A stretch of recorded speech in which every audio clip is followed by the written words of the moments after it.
Estamos de volta com a segunda parte do nosso programa, falando hoje da parábola do joio e do trigo. E nós gostaríamos de analisar agora detalhes dessa parábola e a sabedoria que Jesus colocou.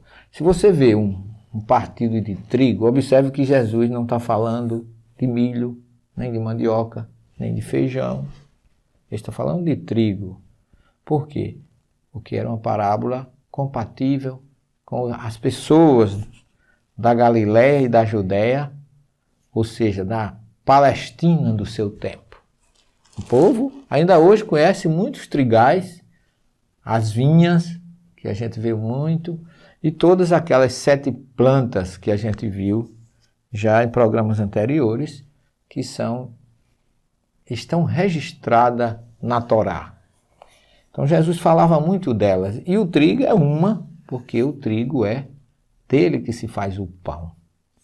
E Jesus se intitulou, eu sou o pão da vida. E aí ele está falando da semente. A questão a sabedoria de Jesus nesse caso é que o trigo e o joio, até a colheita, eles se confundem. Eles são muito parecidos. E aí você pode, segundo a parábola, quando cresceu e começou a granar que apareceu os grãos, porque o grão do trigo é diferente do grão do joio. Se você comer joio, você é capaz até de morrer. A semente dele faz um mal terrível. Provoca náuseas, vômito. É uma semente menor e mais escura. A do trigo é mais clara. A do trigo sai o que nós conhecemos como farinha de trigo, que é a essência do pão. E o pão é sagrado para o judeu. Então observe que Jesus está começando, depois da parábola do semeador, ele continua com semente, que é, como ele diz aqui, um homem que semeou boa semente no seu campo. Ele não está falando de agricultor, mas nós poderíamos entender assim. Mas ele continua com semente. Primeiro ele como grande semeador, agora é um homem qualquer que, através dessa segunda colocação, ele mostra que o trigo e o joio podem crescer juntos. Mas no meio dessa situação, os servos foram procurá-lo. Disse, Senhor, não semeaste boa semente no teu campo? Como então está cheio de joio? Se a gente comparar essa parábola, essa semente, a boa semente, que somos todos nós. Se você chega vamos supor, um estádio lotado de pessoas, você vai olhar, todos são semelhantes. Todos têm o mesmo aspecto de crânio, facial, torácico, braços, pernas.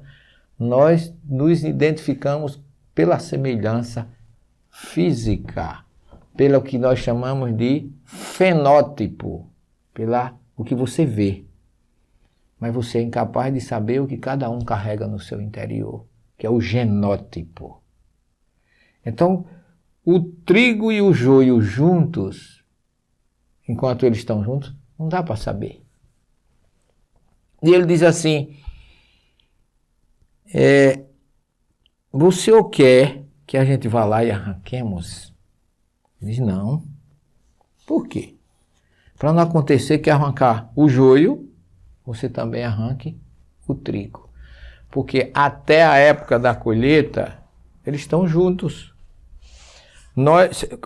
Voltando ao exemplo do estádio, você não conhece num estádio de futebol um psicopata. Porque a psicopatia dele é invisível. Então, o joio e o trigo, se você arrancar um, pode arrancar o outro. Você só vai conhecê-lo realmente na hora da colheita, pelo que a pessoa exprime, pelo seu comportamento. Enquanto ele é jovem, enquanto ele está novo ainda, ele se mistura, mas quando a gente atinge a maturidade, que começa a exteriorizar aquilo que nós temos em nosso interior, pelas nossas atitudes, pelas nossas palavras, pelos nossos comportamentos, aí é possível separar o joio do trigo. Os nossos irmãos que se desviam do caminho, eles são conhecidos como joio, ou como aqueles que não seguiram a boa semente do Evangelho, pelo que eles fazem. Aí vem o ceifador, vem a polícia e o retira do meio da sociedade e o coloca em um local recluso. Como está dito na parábola aqui, amarrancai-o primeiro e atai-o em feixes para ser queimado. Ou seja, separa a própria sociedade, separa o joio humano do trigo humano. Aquele que pratica o bem e aquele que pratica o mal. Mas se você juntar dois homens na sociedade, um joio e um trigo no comportamento, você não vai saber quem é quem. Você só conhece pela atitude. Então, na hora que o fruto amadurece, que você conhece que tipo de planta é ele. Por isso que na parábola de Jesus, ele não permitiu que arrancasse o joio, sob pena de junto também vir o trigo. Então, a polícia, sem primeiro conhecer quem é o detentor do crime, quem é o autor do crime, ele não pode afastar. Ele não pode prender dois sem ele saber quem é criminoso e quem não é criminoso. Então, depois que aquele contraventor exterioriza a sua conduta, aí fica fácil de a polícia colher aquele que não pode mais viver na sociedade porque é joio. Então essa parábola é muito sábia. Por isso que ele diz assim, deixai-os crescer juntos até a colheita. Que colheita? Até a observação do fruto que cada ser humano dá. Para nós isso serve exatamente com relação à nossa entrada no mundo espiritual. Até lá nós estamos... Jesus dá muita chance da gente despertar, da gente mudar, da gente deixar de ser joio e voltar a ser trigo. Mas, na hora da colheita, os ceifeiros vão separar.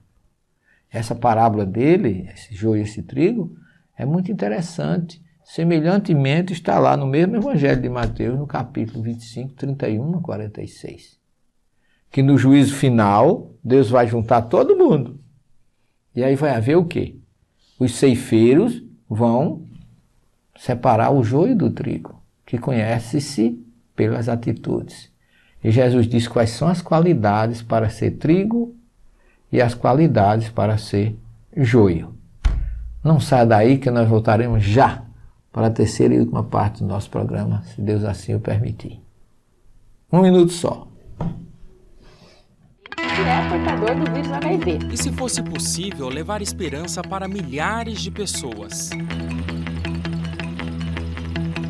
Juntos, nós podemos. Invista neste canal. Invista em um mundo melhor.